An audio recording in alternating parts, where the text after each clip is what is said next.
Entonces, ay, ¿qué me pasó? A ver. Lo que el antecedente es ese, que había habido una gran crisis económica, una hiperinflación galopante, digamos que había entrado en crisis todo el sistema económico del país, por eso se sancionan estas leyes, fue la época en que hubo saqueos, en la instancia final del gobierno de Alfonsín. No me llegó el mail, dice Fernanda. Ay. Sole le Bueno, pasó, sí. le está pasando al WhatsApp, le pasó el link ya, así que seguro que ya van a entrar. Bueno. Sí, Bueno, vos continuás, Silvia. Bueno, estábamos con eso, ¿no? Entonces, en la primera instancia le es rechazada este amparo, pero después, mediante un recurso extraordinario, se lo acepta y la Corte ahí habla, ¿cómo era el tema? Antecedentes, teníamos los antecedentes. Y habla empieza a hablar de la Constitución, diciendo que la Constitución en realidad no es letra muerta, sino que es dinámica y que está redactada de tal manera, sus principios, que son dinámicos y adaptables a la realidad que impera en el momento en cada momento histórico. Entonces dices, la Corte que va a interpretar, va a estar interpretando las leyes acorde a las nuevas condiciones y necesidades de la comunidad. O sea, Pero a la Silvia, realidad creo que te real. estás olvidando un punto esencial. ¿Qué tipo de decreto era este decreto? Era un decreto de necesidad y urgencia. ¿Y Por el estaban estado de crisis. legislados en nuestra Constitución los DNU? Todavía no estaba, porque esto es anterior al Bueno, ese es el 94. kit de la cuestión. Por eso la Corte dice, voy a interpretar de acuerdo a las Claro, normas del momento. Porque estamos hablando de la creación de una norma que no estaba en nuestra sí, Constitución Nacional. exacto. Pero bueno, del análisis surge que el amparo tiene también algunas limitaciones, pero dentro de esa habla del inciso D del artículo 2 de la ley de amparo, que es del año 66, creo. Y dice que se debe admitir de alguna manera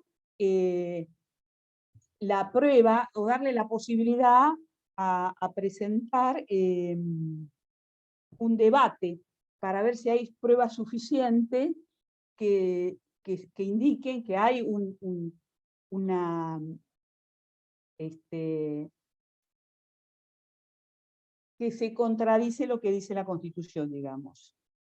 Entonces, por eso se acepta el recurso y la Corte empieza a analizar todo el tema. Silvia, está ¿Sí? buenísimo que traigamos esto acá, porque a ver, cuando vemos los fallos, y los vemos en una unidad determinada, y yo siempre, y les dije la clase pasada y se los vengo diciendo, lo que ustedes tienen que intentar hacer es ver qué es lo que dice el fallo, la Corte, sobre el tema vinculado a la clase. Entonces, este fallo lo estamos viendo y se los adelanté la clase pasada por DNU. Es el primer fallo que reconoce la validez de los decretos de necesidad de urgencia, ¿sí? Antes de que se creen en la Constitución. Todo esto que vos... Entonces, por eso te identifiqué que eso es lo importante. Después, todo esto que vos estás contando, Amparo, no va, es importante, es otra doctrina de la Corte, porque lo vamos a ver hacia el final de la materia. Recién cuando se modifica la Constitución en el 94 se incorpora en el artículo 43 la acción de amparo y ahí se permite la declaración de inconstitucionalidad por vía de amparo, que es esto que estás diciendo. Pero a los efectos de la clase de hoy, ese debate no nos importa, para hoy. Vayamos al punto, que es qué dice la Corte, digamos, cuáles son los argumentos, qué es lo que pasa, cuál es el debate sobre decretos de necesidad y urgencia.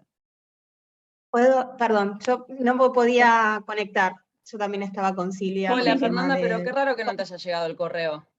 No me llegó, y eso que estoy en la lista, y no me podía conectar, recién pude ingresar, que lo pasó un chico en el grupo de WhatsApp. Bueno, perdón. Le pido disculpas. Noelia, disculpe, hay una chica que es mi compañera para el otro fallo que quiere que la acepte para la reunión. No me pide ninguna aceptación, no hay no es necesario, no me pide autorización para que ingresen. Ahora me fijo qué le pasa, a ver. Para nada. Con respecto a lo que estaban hablando del fallo Peralta, esto fue en un momento de la Argentina que estaba pasando una crisis económica, entonces el señor Peralta consideraba que, habían emitido este DNU, que todavía no estaba reglamentado, como bien dijo, donde los depósitos de más de 1.000 pesos se deberían abonar en bono de deuda. Él consideraba que estaban violando el derecho a su propiedad privada, entonces Perdón, sobre esto, perdón, Vale. Fernanda, que te interrumpo, pero para que entendamos, quizás quienes tengan determinada edad y se acuerden, no les suene tan raro, pero piénsenlo hoy. Yo tengo mi sueldo depositado en el banco, cobré, estamos hablando de 1.000 pesos por el momento, ¿no? Pero pongámosle, tengo 10.000 pesos en el banco, y por un DNU que sale mañana, mis depósitos en el banco van a dejar de ser depósitos en el banco y el Estado me va a dar un bono a cobrar en determinado momento. ¿Se entiende? Para que entiendan Cuando termine la crisis. la cuestión, dice, por qué no la se sabe propiedad cuándo va a está en ser. discusión. Sí. Seguimos. Él presenta el recurso de amparo, en la primera instancia de la Cámara sale desfavorable, luego, la Cámara como que le da la derecha, entonces el Estado presenta un recurso extraordinario, que es admitido por la Corte, donde va a enunciar que los decretos son válidos siempre que sigan ciertas pautas, y va a revocar la sentencia y rechaza el recurso de amparo. En los considerandos del 37 al 47 va a decir que el Estado va a procurar defender los derechos para los derechos de las personas, pero para esto debe existir como Estado. Dirá que no es una violación del artículo 17 de la Constitución Nacional, sino una restricción del uso que pueda hacerse a la propiedad para atenuar la crisis o superarla. También dirá que los derechos no son absolutos y que están subordinados a las leyes que las reglamentan en el ejercicio, y también dirá que también el fin de las leyes de emergencia se va a poner, el fin de las leyes de emergencia, es poner fin o remediar a las situaciones de gravedad que están pasando, que le obligan al Estado a intervenir, como en este caso la crisis económica. Va a regular los DNU, y va a decir que tienen que tener ciertos requisitos. Eso es súper importante, porque ese es el kit por el cual estamos viendo este fallo. ¿Qué es lo que dice la Corte respecto a los requisitos de los DNU, que recuerden, insisto, todavía no estaban incorporados en la Constitución Nacional? Que existe una situación de emergencia, porque donde el Estado deba amparar los intereses vitales de la comunidad, y que el Congreso no adopte medidas contrarias a las del DNU. Exacto. Que la ley tenga como finalidad legitimar y proteger los intereses de la comunidad y no de determinados individuos.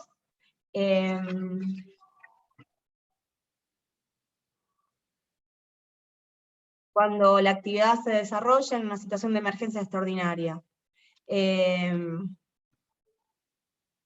La Corte recordó en este fallo las leyes de emergencia de necesidad de poner fin, remediar las situaciones de gravedad que obligan a intervenir en el orden patrimonial, fijando plazos concedidos a la espera, como en forma de hacer posible el cumplimiento de las obligaciones, a la vez de atenuar la gravitación negativa sobre el orden económico e institucional de la sociedad. También habla un poco sobre el ejercicio público, sobre las personas y bienes.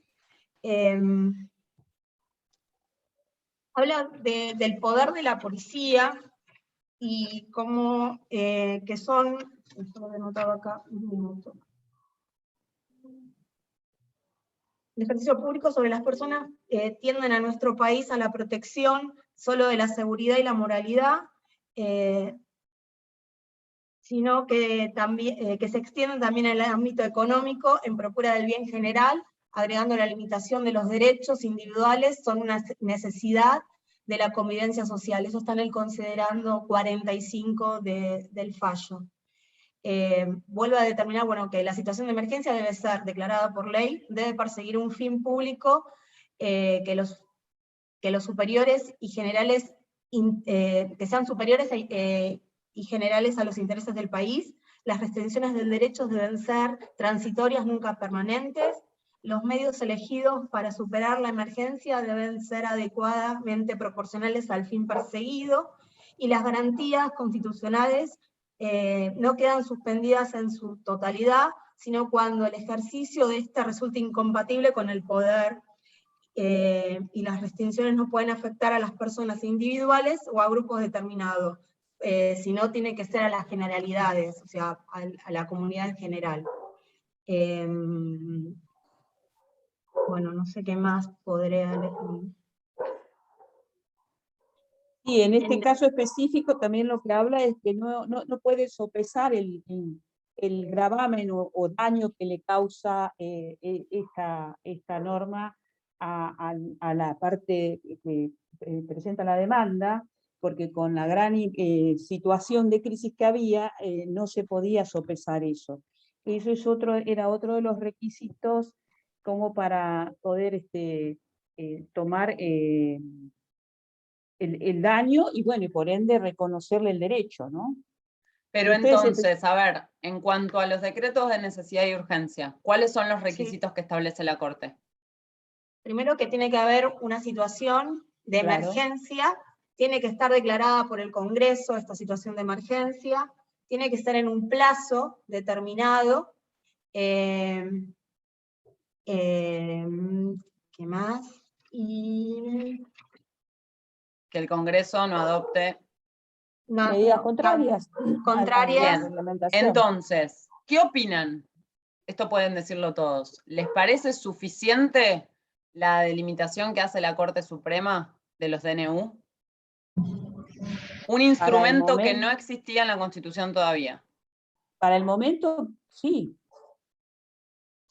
Porque incluso había habido, el legislativo había sacado ya 2 leyes en el mismo sentido.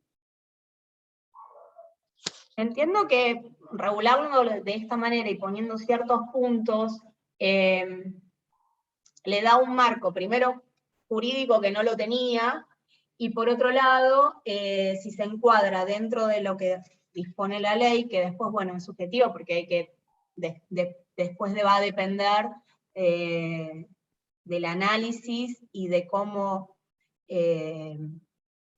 interpreten en ese momento.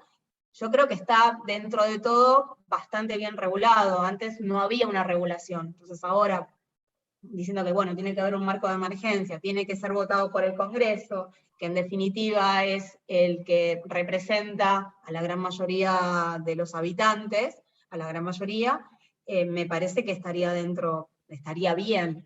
¿Se podría mejorar? Quizás sí se podría mejorar, pero a las normas que tenemos me parece que estaría bien.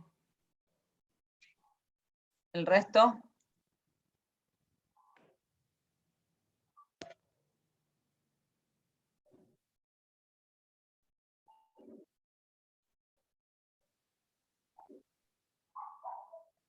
Noelia, yo no leí el fallo ese, porque estuve preparando el otro fallo, pero se refiere a que esta resolución es antes de, Es del año 1990.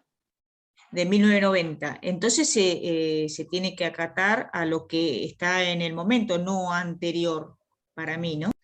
Sí, este fallo es bastante criticado porque justamente está permitiendo la incorporación de los decretos de necesidad y urgencia que no estaban reconocidos en la Constitución Nacional. Esto es un punto muy importante, no estaban reconocidos en la Constitución Nacional. Se le está dando mayores atribuciones al Poder Ejecutivo de las que tiene reconocidas en la Constitución Nacional, que las vimos la clase pasada, y además la delimitación de los requisitos del DNU, que establece la Corte en el fallo, es sumamente pobre. No es una buena delimitación de requisitos, porque está bien, establece que tiene que haber una emergencia, pero es sumamente difuso, poco claro, bueno, qué se considera una emergencia, cuándo es esta excepcionalidad que se tiene que dar, ¿sí? está por vía jurisprudencial creando atribuciones para el Poder Ejecutivo. Ese es el problema del fallo. ¿Sí? Antes de que existieran en la Constitución Nacional. ¿Sí? ¿Dudas, preguntas sobre este fallo? De todas maneras, siempre pesa, me parece que hay una constante, el contexto nacional que hay en el momento que tienen que emitirse los fallos. Totalmente, totalmente.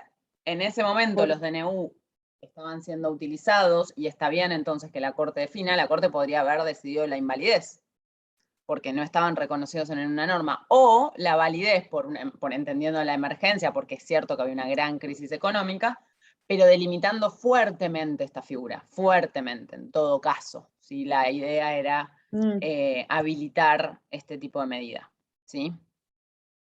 Pero claramente, por eso lo primero que les pregunté es de qué año es este fallo y de cuándo es el decreto. En congruencia con el legislativo creo que había derivado al Ejecutivo, y el Ejecutivo a través del Banco Central, a dictar medidas que la urgencia requiera. Quiere decir que el legislativo también había dado un paso en dar más poder al Ejecutivo. No me acuerdo ahora dónde lo anoté, pero eso estaba. Y eso en todo caso sería un decreto delegado. Claro, pero digo pero que no estaba delegada sobre esta materia. Bueno, no hagas eso.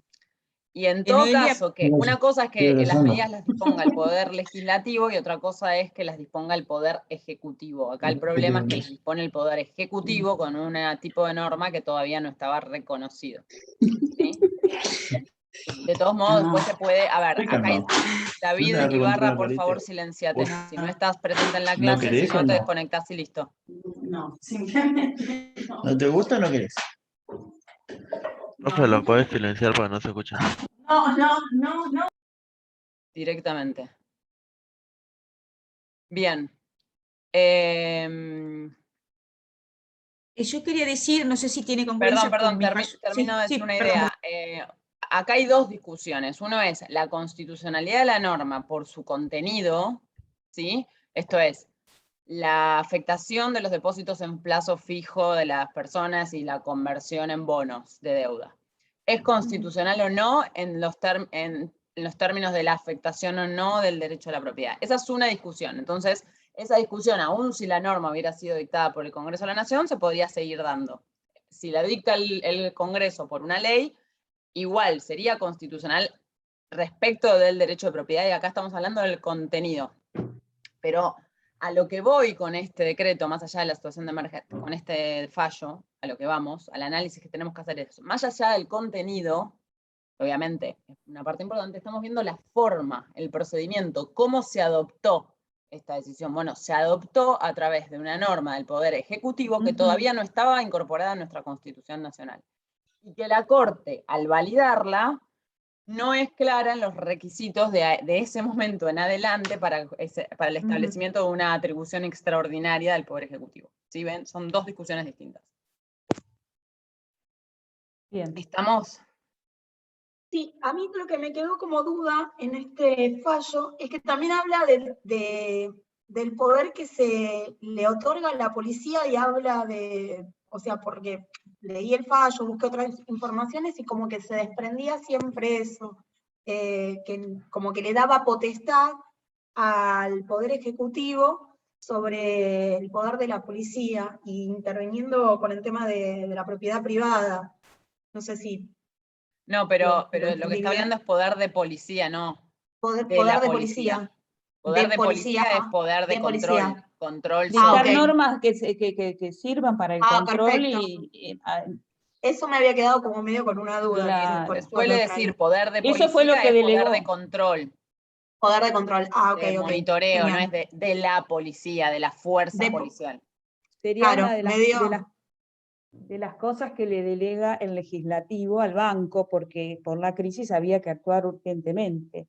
De toda manera, lo que se hace a lo sumo es una restricción del derecho, pero no es que se lo está quitando al derecho, no se está incumpliendo con el artículo 17 de la Constitución. Esa es Eso la es lo que dice aclaración la que hace para Corte, el o sea, yo quiero momento. que lo piensen. Sí. Si ustedes hoy tienen un plazo fijo, les iba a vencer en no. 30 días, y piénsenlo, o sea, pongámonos en lugar de las No, personas que no, en ese no. momento, Pero hay yo una tengo un cosa plazo que fijo dice hoy, en 30 días me iba a vencer, me iban a pagar los intereses y iba a tener disponible mi dinero, pero en lugar de eso se dicta un DNU a través de una norma que ni no. existía y dicen, no, mira, no lo vas a cobrar en 30 días, te voy a dar un bono y lo vas a cobrar en 5 años. Lo que Yo no pasa es sé. que dice, el Estado garantiza el derecho de propiedad, pero en algún momento en los fundamentos dice, pero primero debe existir el Estado. Como diciendo, estamos Sí, como en sí, una no, situación, la verdad no esa es, acuerdo con esos argumentos. no, Porque además claro, tampoco vamos a pero decir que vamos a responsabilizar a los depositantes no es de que el Estado no vaya a existir responsabilizar. porque no les saquen sus ahorros, básicamente. Bueno, pero hoy en día yo trabajo en un banco y hoy en día pasa eso y la gente cuando llama y consulta por el tema de transferencias que están limitadas, la recepción de transferencias en dólares, todo el mundo dice, no, bueno, porque es mi propiedad privada, todo cuando Pero yo eso es trabajo en el otra call cosa, o center. sea, son limitaciones a montos de transferencias Bueno, en dólares. No es, yo pero tengo la una gente determinada como que lo plata trae y de repente siempre no la a tengo más por colación. 5 años. No, Sí, sí, no, obvio. absolutamente. La gente pero siempre trae como a colación esto de la Sí, propiedad bueno, privada. claro, obvio, el derecho de propiedad no sale fácil. Sí, totalmente. Bueno, perfecto, Fernanda y Silvia, muy bien, gracias por compartir Gracias. con nosotros. Gracias a Seguimos usted. con el Gracias. siguiente, así avanzamos. Sería Beatriz Acosta y Elena Sí, Brizuela acá estamos. con Colegio Público. Colegio Público de Abogados, perdón, ¿de qué año es? ¿Me recuerdan? 2008. Perfecto, entonces sigan ustedes. 2008. Bueno, nosotros ya nos estuvimos hablando y tratando juntas este tema, y tratamos de organizarnos, no sé si le gusta a Noelia, yo voy leyendo y cuando hago un apartado así de un código o algo, una ley, para que el resto de los compañeros entiendan, ella va a hacer alusión a esa ley, qué es lo que quiere decir, así intervenimos las dos, ¿le parece? Perfecto.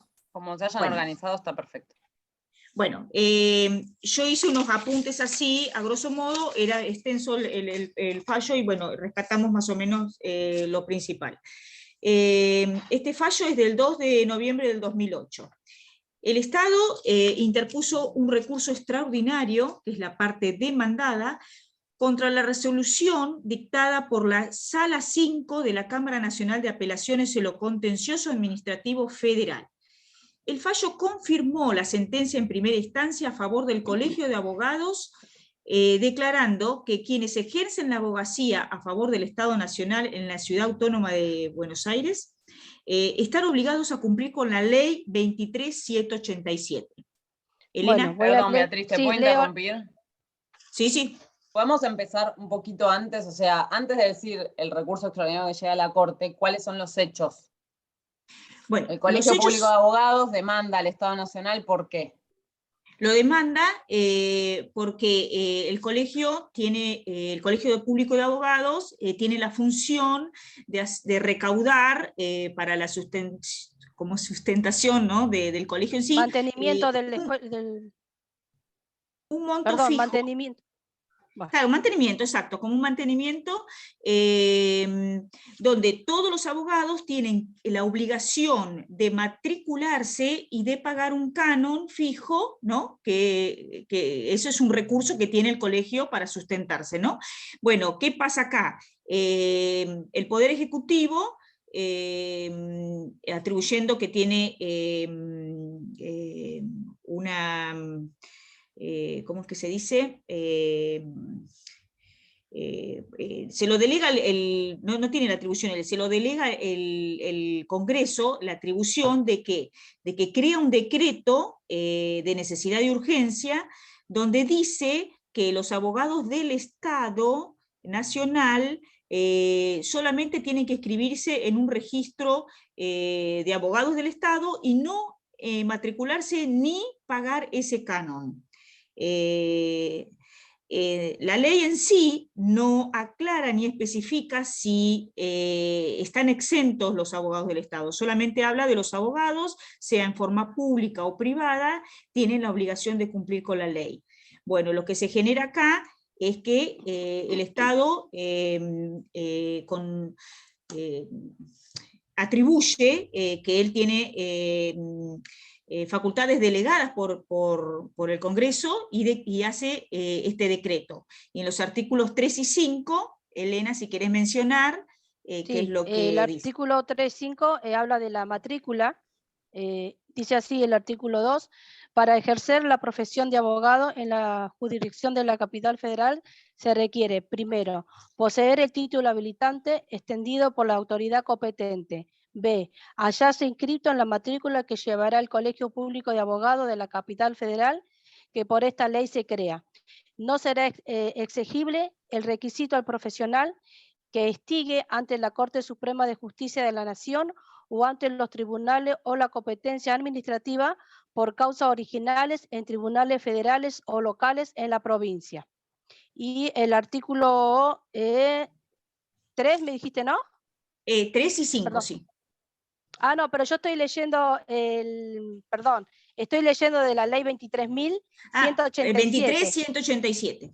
Bueno, ese es el artículo número 2 que tengo que leer. Y esos son de los requisitos para ejercer la profesión de abogado. Y vos dijiste recién del decreto 12.204, perdón. 12.004/01. Sí, ahí te lo leo ese.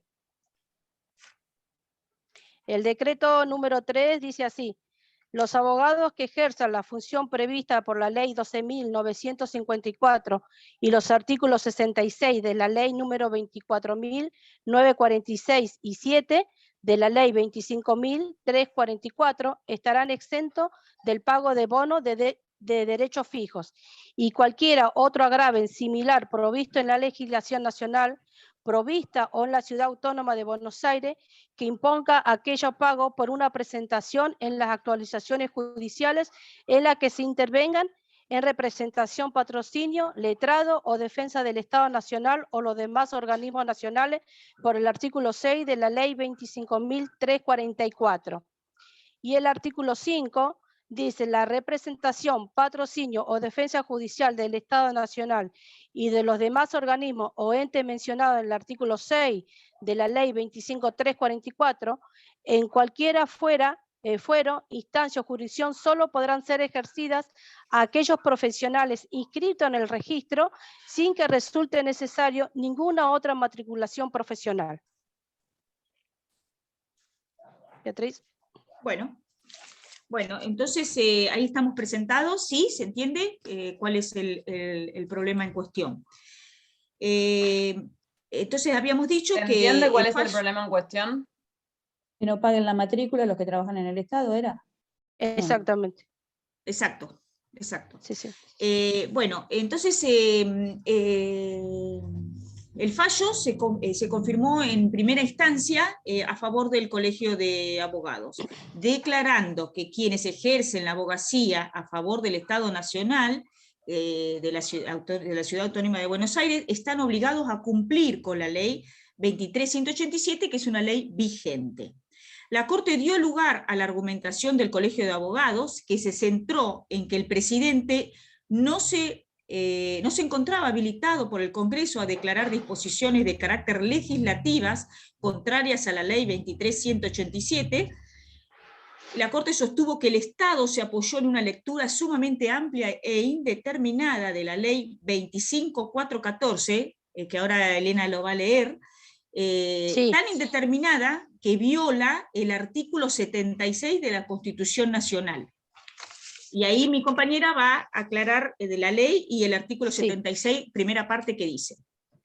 El artículo 76, primera parte, dice: se prohíbe la delegación legislativa en el Poder Ejecutivo, salvo en materias determinadas de administración o emergencias públicas, con el plazo fijado para su ejercicio y dentro de las bases de la delegación que el Congreso lo establezca.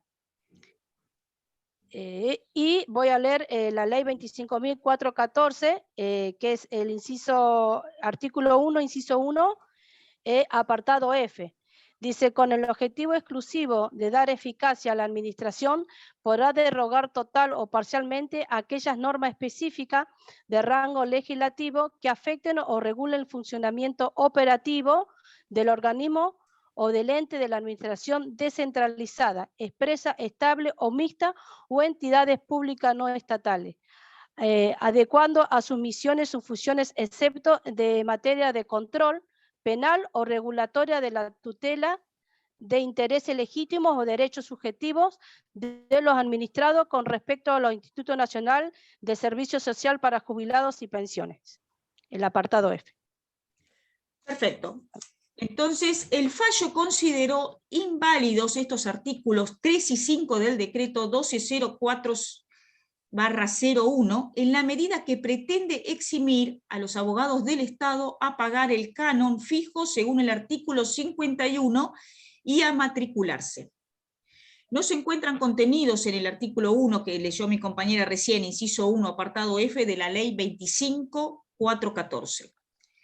La ley 23.187 no distingue entre, si bien es cierto que la ley no distingue no aclara, entre abogados públicos y abogados del Estado, pero también tenemos un antecedente de que si dicen que desde 1985 los abogados estatales cumplieron perfectamente con la ley, ¿por qué de pagar y de matricularse? ¿Por qué ahora el planteo? La Constitución Nacional prohíbe como regla general emitir disposiciones de carácter legislativo según el artículo 99, inciso 3 del artículo 76, primera parte, como leyó mi compañera. Perdón, ¿puedo interrumpir un segundo? ¿Podemos reforzar Sí. dónde estaría la delegación, la delegación legislativa acá? En que el Poder Ejecutivo se agarra de una de necesidad de urgencia, no me sale la palabra, como hablamos recién en el otro fallo, ¿no? Donde el Congreso le delega las atribuciones, ¿sí? Pero estas atribuciones se las delega y este crea un decreto que es muy por encima, lo menciona en 2 renglones, ¿no? Entonces acá está dicho como, esto es lo que quería reforzar en el fallo pasado, donde dice que la delegación legislativa en el Poder Ejecutivo, salvo en materias derivadas de administración o de emergencia pública con un plazo fijado para su ejercicio. Acá no está contemplado en ningún momento los requisitos que hablábamos de los tratados de necesidad de urgencia. No se cumplen, se mencionan muy por arriba y no se deja fijado cuál es la función que le está delegando al Poder Ejecutivo. Leyéndolo así muy por arriba, entonces nosotros podemos pensar que la atribución que tiene el Poder Ejecutivo es de derogar una ley. Y eso es imposible porque justamente el artículo sería inconstitucional, porque el artículo 76 en su primera parte lo aclara. ¿Se respondió la pregunta? Noelia, ¿sí? Yo lo tengo claro, pero por ahí no me sé expresar. O sea, están mezclando DNUs y decretos delegados, pero continúen y después lo vemos. Bueno, yo lo tengo claro, pero por ahí no lo sé expresar. Bueno, entonces está claro, habíamos quedado de que hasta este momento los abogados del Estado venían cumpliendo con la ley, o sea, nadie nunca se quejó, y ahora el Estado con esta atribución prestada, vamos a decir, pretende eximir a los abogados estatales a cumplir con esta ley. A través del decreto 1204, ¿no? Eso es, de esa manera. 1204/01. Exacto. O sea, no basta con decir que el Congreso le delegó tareas, o sea, esa es la defensa y el argumento que tiene el Estado, que si dice, no, a mí me delegaron las tareas y él hizo el decreto. Al Ejecutivo solo le corresponde las tareas en materia de administración y cómo se ejercen. El uso excesivo de facultades delegadas está prohibida. La delegación sin base está prohibida, porque bloquea la posibilidad de control. Ya, control contención. Acá dice que mayor impresión, menor alcance tendrá la competencia legislativa. Entonces se dice que se declaró la inconstitucionalidad de los artículos 3 y 5 del decreto 1204/01.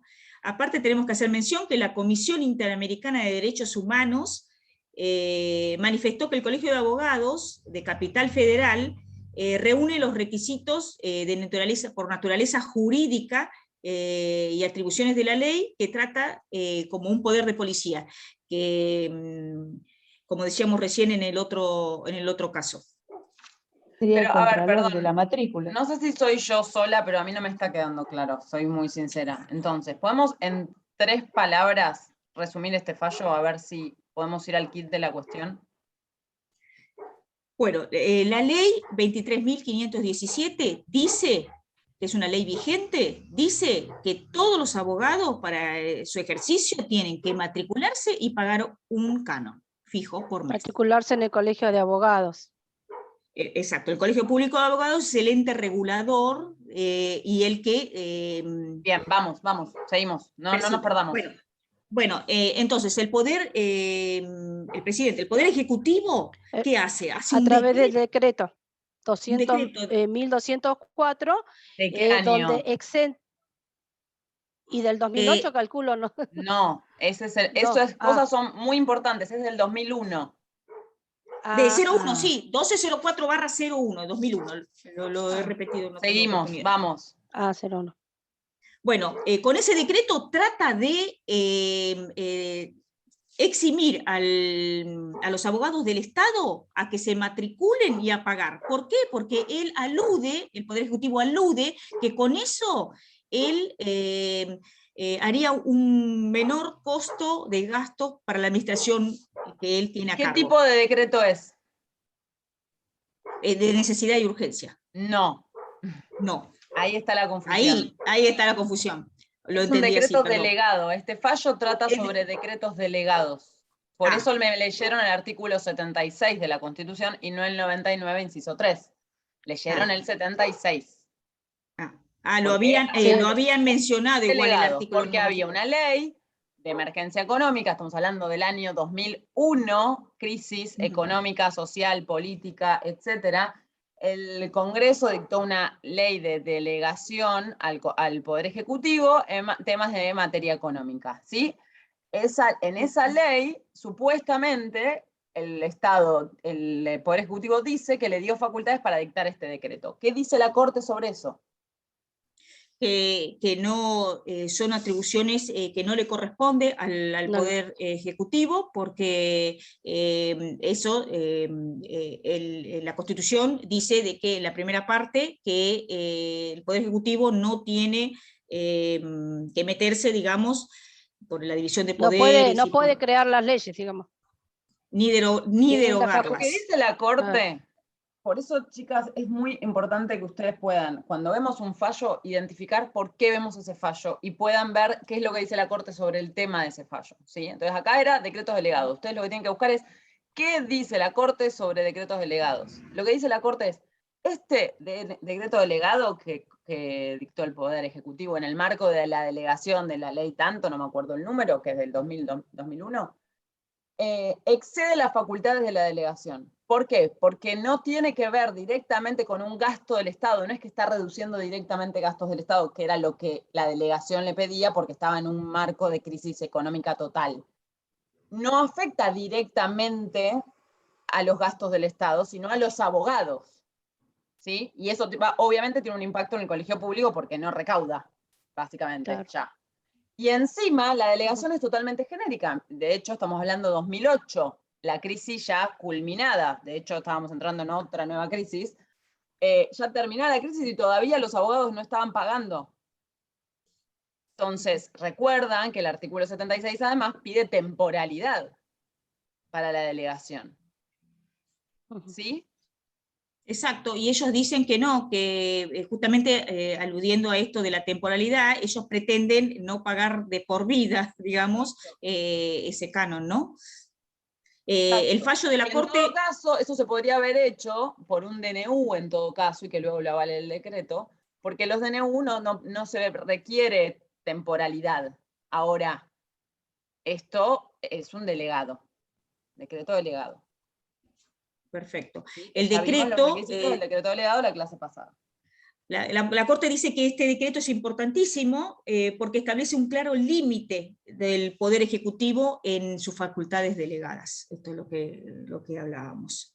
Y bueno, el fallo fue a favor. Declara la inconstitucionalidad de los artículos 3 y 5 del decreto mencionado 1204/01. Hubo un fallo en desinencia. Entonces, y el resto a ¿entienden favor? cómo tienen que ir al punto? Leyeron un montón de normas, contaron un montón de cosas, pero lo que faltaba era de qué trataba el fallo. Pero esto no es para decir que lo hicieron mal, para nada. Esto es para marcar qué es lo importante que tienen que agarrar de un fallo para no perderse en detalles. Porque cuando nos perdemos en detalles con fallos que son complejos, no terminamos de entender el fallo. ¿A qué va? ¿Por qué la profesora metió este fallo? No entiendo. ¿Por qué tengo que leer 80 leyes? Bueno, lo puse porque habla de decretos delegados y porque la Corte estableció límites para la delegación en el Poder Ejecutivo en este tipo de decretos. Fin, listo. ¿Sí? Perfecto, gracias. Para eso hacemos este ejercicio que ustedes den los fallos, para que justamente podamos ver qué es lo que les está costando y podamos acomodarnos. ¿Sí? Bueno, vemos el último, así ya arrancamos con la clase de hoy, que ya es tarde. Tenemos consumidores argentinos, María Uriarte, Jessica Manzaneri. María está, a Jessica no la veo. Sí. Sí, bueno, el fallo es del 2010, es consumidores argentinos contra el Poder Ejecutivo por un decreto 558/2 y sobre una ley de amparo. Bueno, el decreto trata eh,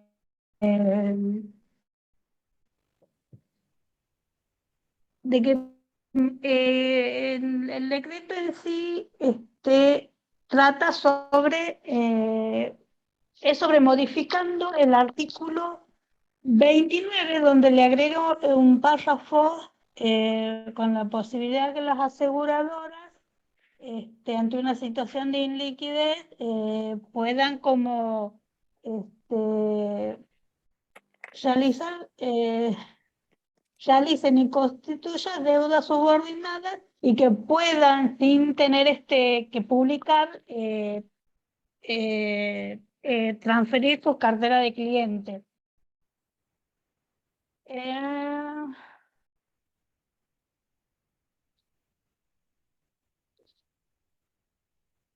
Piden que se declare inconstitucional, ya que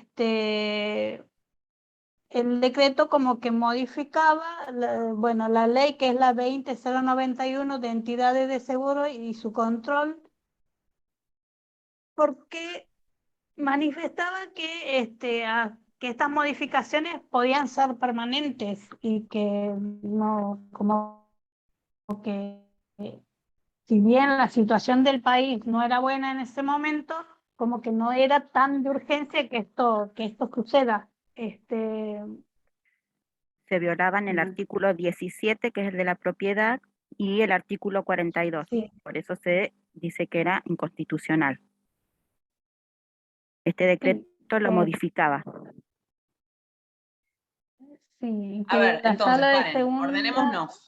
ordenémonos. Hay un decreto que modifica la ley de aseguradoras, permitiendo que, digámoslo sencillo, porque es complejo. Ante situaciones de liquidez de las aseguradoras, se permitía la transferencia de deuda, sin que el consumidor acepte. O sea, sin que yo estoy asegurada como una empresa aseguradora, me transfieren mi cartera de seguros y yo no acepté en ningún momento. En ningún momento me enteré, lo hace la aseguradora. Listo. Cerremos el tema de qué dice el decreto, porque si no, nos perdemos. El decreto modifica la ley, es un DNU. ¿Sí? Estamos hablando, Sí, es un acá con DNU. consumidores argentinos volvemos a DNU. ¿Qué pasa después? Que en la Cámara de Segunda Nacional de Apelaciones de Consorcio y Administrativo Federal confirma la sentencia del juez de primera instancia e hizo del lugar a la demanda. En esa decisión sostuvo que no bastaba con la situación de emergencia, sino como Vamos que al fallo de la no, Corte directo, María. Fallo de la Corte. el fallo de la Corte, y ellos se Dispone que no se basan en encuentra que acreditada la necesidad. A pesar de sí, que la crisis del 2001, la Corte dispuso que no se encuentra acreditada. y como que el Poder Ejecutivo se había extralimitado en sus facultades. No sé.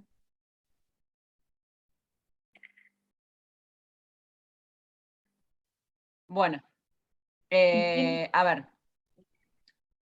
En este fallo, consumidores argentinos, la Corte tiene oportunidad de nuevamente volver a hablar de decretos de necesidad y urgencia. Ya estamos con 16 años después de la reforma del 94. O sea, ya sí tenemos los decretos incorporados en nuestra Constitución Nacional. Y acá la Corte, aún con un artículo, bueno, aún con más razón, con un 99 inciso 3, determinando las limitaciones de los DNU, la Corte acá es muy restrictiva respecto de la actividad, de la posibilidad, de la atribución del Poder Ejecutivo de dictar decretos de necesidad y urgencia. Lo que va a decir la Corte es, refuerza la idea de que los DNU solo tienen que existir en casos de extrema excepcionalidad y emergencia. Refuerza esta idea, y lo que va a venir a decir es, en este caso, no hay ninguna necesidad ni ninguna urgencia que justifiquen el dictado del decreto impugnado. ¿Sí?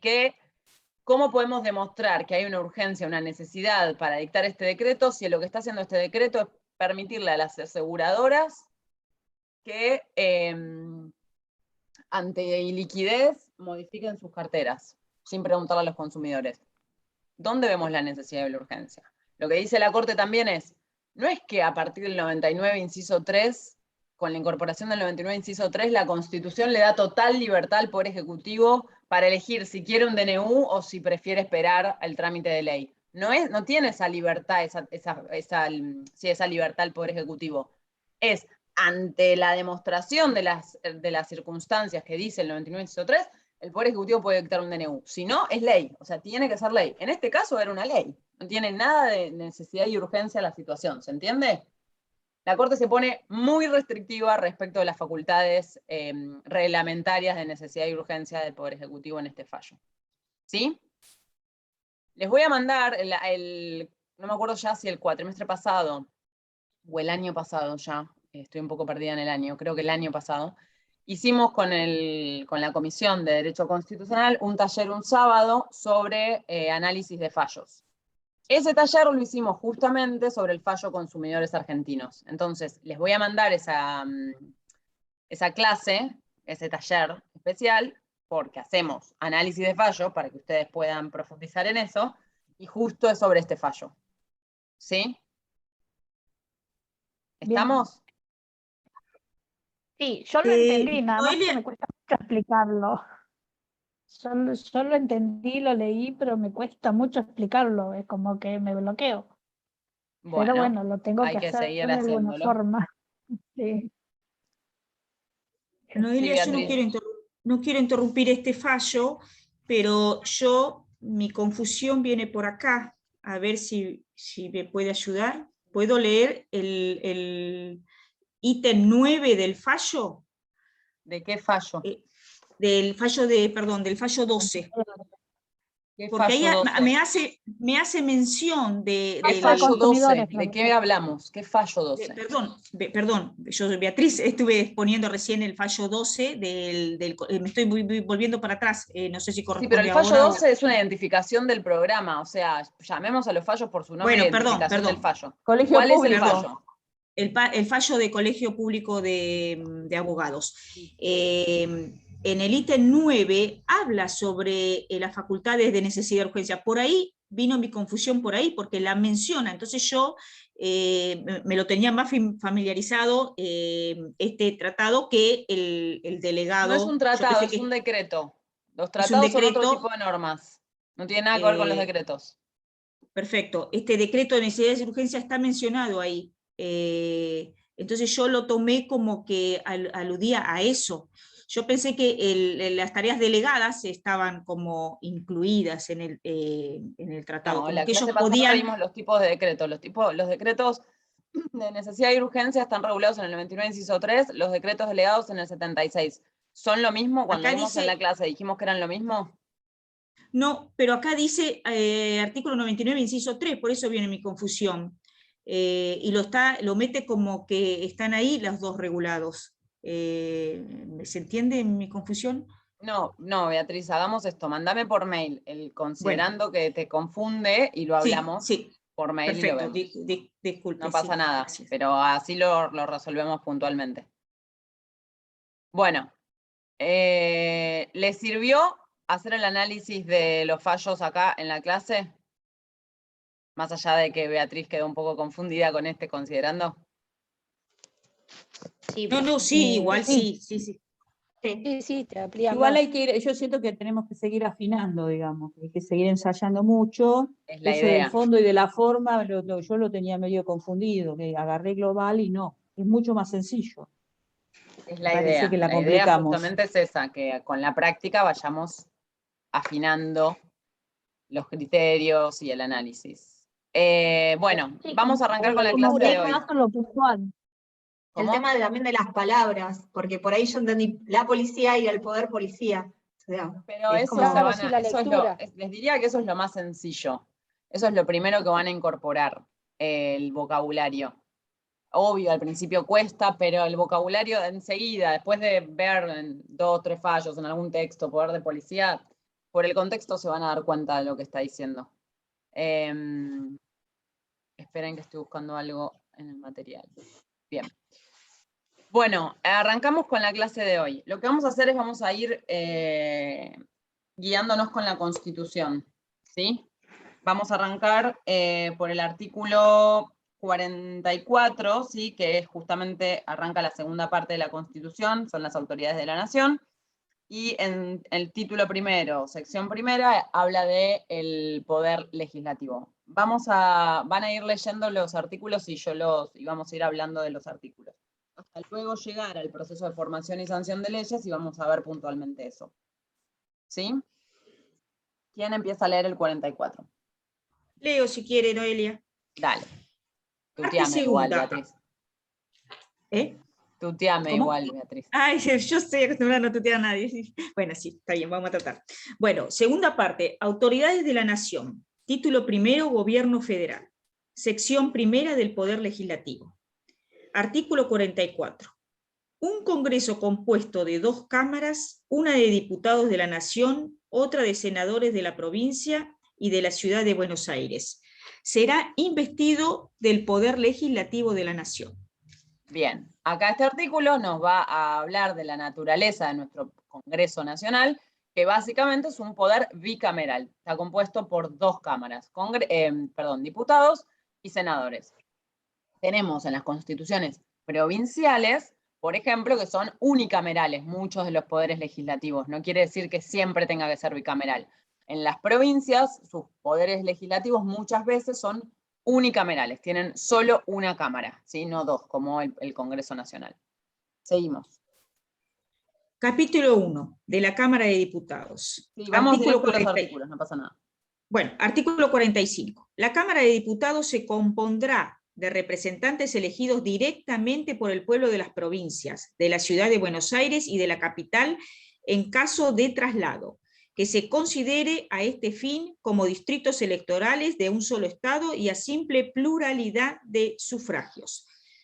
El número de representantes será de 1 por cada 33.000 habitantes o fracción que no baje de 16.500. Después de la realización de cada censo, el Congreso fijará la representación con arreglo al mismo, pudiendo aumentar, pero no disminuir la base expresada en cada diputado. Artículo 46. Perfecto. Hasta a la fecha, digamos, de acuerdo a estos datos que requieren actualización de todos modos, tenemos ¿cuántos diputados?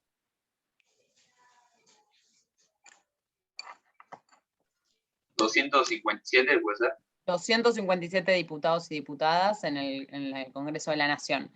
Hagan la tarea de fijarse cuántos diputados votan. Me imagino que todos tienen domicilio en la provincia de Buenos Aires, ¿no? Bueno, ya que estamos en época de elecciones legislativas, hagan la tarea después, si es que no la hicieron para la primera elección, para las PASO, de ver cuántos diputados corresponden a la provincia de Buenos Aires, ¿sí? Y cuántos están renovando ahora, o sea, cuántos estamos eligiendo, ¿sí? Porque ahora vamos a ver la característica de la renovación de las cámaras y van a entender esto que les estoy diciendo. Laura, Bien. consulta, cuando dice que no puede disminuir, no puede pasar de ese tope de 16.000 por cada... Sí. Ok. Que no baje de 16.500, sí. Sí, pero igualmente estamos por debajo de los números. O sea, hay menos representación de la actual población que tenemos, de acuerdo a este cálculo. Y una cosa más, que acá no lo aclara específicamente, pero el método de elección para diputados, no para senadores, que es distinto, es el sistema de Hont. Después me voy a anotar acá, les voy a mandar un videíto de 3 minutos que explica cómo es la repartición de bancas con el sistema de Hont, para que entiendan cómo elegimos diputados, porque con senadores es mucho más sencillo, ¿sí? Ahora lo vemos, pero con diputados es una cuenta medio matemática, ¿sí? Sí. Bueno, artículo 46. Los diputados para la primera legislatura se nombrarán en la proporción siguiente. Por la provincia de Buenos Aires, Estos ya son 12. desuso porque era para la primera. Por la provincia de Buenos Aires, 12. No, Por la no, de Córdoba, por eso, 6. seguimos. El 47. Perdón. 48 directamente, porque la 47 y el 47 también están en desuso. Para ser diputado se requiere haber cumplido la edad de 25 años, tener 4 años de ciudadanía en ejercicio y ser natural de la provincia que lo elija, con 2 años de residencia inmediata en ella. Bien, estos son los requisitos para ser diputado, ¿sí? 25 años, 4 años de ciudadanía en ejercicio y ser natural de la provincia que lo elija, porque son directamente representantes del pueblo y tienen que ser elegidos por provincia, así se distribuyen. Entonces, para los diputados que ustedes están votando para la provincia de Buenos Aires, tienen que ser naturales de la provincia de Buenos Aires o 2 años de residencia en ella, ¿sí? ¿Hay que ser abogado para ser diputado? No, me enteré este año. No. No es necesario. Muy bien, es una confusión, por más que haya un montón de personalidades del ámbito, no sé, farandulesco. En el Congreso igual muchas veces se presta la confusión de que hay que ser abogado. Bueno, no hay que ser. No hay que ser nada. Solo hay que respetar estos requisitos. 25 años, 4 años de ciudadanía en ejercicio, o sea, ser ciudadano argentino por 4 años, y natural de la provincia, 2 años de residencia. Nada más que eso, ¿sí? Bien, 50, porque el 49 no se aplica. Los diputados durarán en su representación por 4 años y son reelegibles, pero la sala se renovará por mitad cada bienio. Lo siguiente no importa porque era para la primera legislatura. Acá está lo que les digo. No renovamos los 257 cada elección, ¿sí? Por eso hay legislativas cada 2 años, porque renovamos la mitad de la Cámara. Para que haya esa continuidad en el trabajo del Congreso, se renueva cada 2 años la mitad. ¿Eso lo sabían? Me imagino que sí. Entonces ahora ustedes lo que tienen que hacer es ver, primero, cuántos diputados tienen por la provincia de Buenos Aires, ¿sí? Que ya les adelanto que por la población que tiene la provincia de Buenos Aires, es la provincia con más diputados en el Congreso, busquen cuántos hay y cuántos están renovando ahora, que básicamente debería ser la mitad, porque lo dice este artículo. ¿Sí? Seguimos. El 52. A la Cámara de Diputados corresponde exclusivamente la iniciativa de las leyes sobre contribuciones y reclutamiento de tropas. Sí, perfecto. Esto quiere decir que sobre estos temas, los proyectos de ley que se presenten tienen que iniciar en la Cámara de Diputados. Ya lo vamos a ver cuando veamos el trámite de leyes en un ratito. ¿Seguimos con el 53? Sí. Solo ella ejerce el derecho de acusar ante el Senado al presidente, vicepresidente, al jefe de gabinete de ministros, a los ministros y a los miembros de la Corte Suprema, en las causas de responsabilidad que se intenten contra ellos, por mal desempeño o por el delito en el ejercicio de sus funciones, o por crímenes comunes después de haber conocido de ellos y declarado haber lugar a la formación de causa por la mayoría de 2/3 partes de sus miembros presentes. Excelente. Este es el artículo que define el juicio político. El juicio político que se hace contra determinadas autoridades de la nación, que lo expresa acá específicamente: presidente, vicepresidente, jefe de gabinete de ministros, ministros de la Corte Suprema de Justicia de la Nación. Nadie más. Al ministro de Economía, ¿lo podemos remover por juicio político?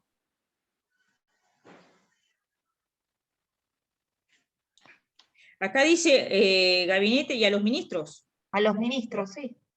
Dice presidente, vicepresidente, jefe de gabinete, No, al de ministro. ministro, y a los ministros de la Corte Suprema. No, me parece No, que no. es jefe de ministros. Jefe No de aclara. gabinete. No aclara qué tipo de ministros. Qué Esa sonrisa, confusión, ¿no? esa sonrisita. Qué confusión. Bueno, para ¿Ellos la mismos clase que integran viene, el indaguen. jurado para el juicio político? Indaguen. Esa sonrisa dijo ¿Qué que no. pasó la semana que no. pasada? Fíjense. Y me ¿Con la Corte? responden la pregunta. Y esto ¿Qué es pasó con la importante. Miembros de la Corte Suprema, solo Corte Suprema. Esto sí se los digo. No otros jueces. Ya vamos a ver cuando veamos Poder Judicial cómo se remueven, o podrían remover jueces inferiores a la Corte Suprema. A los jueces de la Corte Suprema sí se los remueve por juicio político. El juicio político, básicamente lo que nos dice el artículo 53, es que la Cámara de Diputados va a acusar, o sea, va a decidir por el voto, por la mayoría que dice acá, que son 2/3 partes de los miembros presentes, decide acusar a alguna de estas autoridades que están acá designadas ante el Senado. Y el Senado de la Nación va a ser quien juzgue. Entonces, diputados acusa ante el Senado y Senado juzga. Senado va a tener la decisión final, si corresponde o no la remoción por juicio político de la autoridad que se esté juzgando. Profe, Importante, el juicio político es solo a los efectos de la remoción del cargo, nada tiene que ver con la culpabilidad o no, depende de lo que se esté juzgando, digamos. Si hay un delito, eso tiene que ser un tema de discusión en la justicia. Acá nada más es si hay elementos suficientes de acuerdo a estas causales, mal desempeño, delito en el ejercicio de sus funciones o crímenes comunes, si hay elementos suficientes para removerlo de su cargo. Y luego la justicia decidirá su culpabilidad e inocencia si hay delito. Perdón, esto es lo que le pasó a Vudú, que tuvo juicio político, ¿o no? ¿O estoy errada? Vudú, no. No, Vudú no fue ¿No? removido por juicio político. Quizás te estás Claro, no fue removido. confundiendo. Quizás te Claro, estás no fue. confundiendo con... Ay, no me sale el nombre ahora. Debido, que Sí. no fue juicio político porque debido era que era. Era ministro. Diputado. Ministro, Era diputado. Y acá diputado están era, mencionados sí. los diputados y senadores como autoridades No. posibles de No, juicio no, no. político. No, es otro el procedimiento que ahora lo vamos a ver. Pero le quitaron los fueros. Exacto, pero es otro procedimiento, no es juicio político. Ok, perfecto. Esperá, igual, dame un segundo. que quiero ver lo de vudú, porque...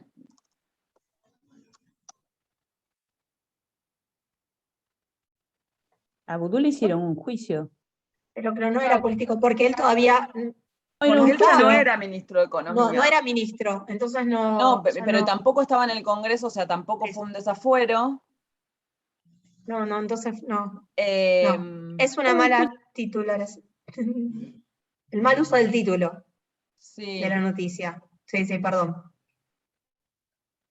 No, quizás lo que leíste es que cuando condena la Corte a Vudú en 2020, se pidió juicio político a los miembros de la Corte, pero quedó en la nada. Quizás esa Ok. confusión.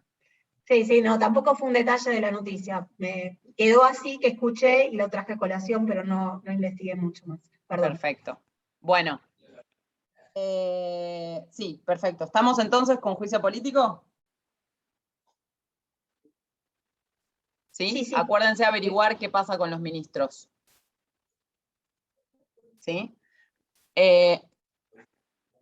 Cortamos 2 minutos, pero 2 minutos para irme a renovar el mate y seguimos. 2 minutos, ¿eh? O sea, y 21 estamos acá. Lo que tarda la Sí. pava en calentar el agua.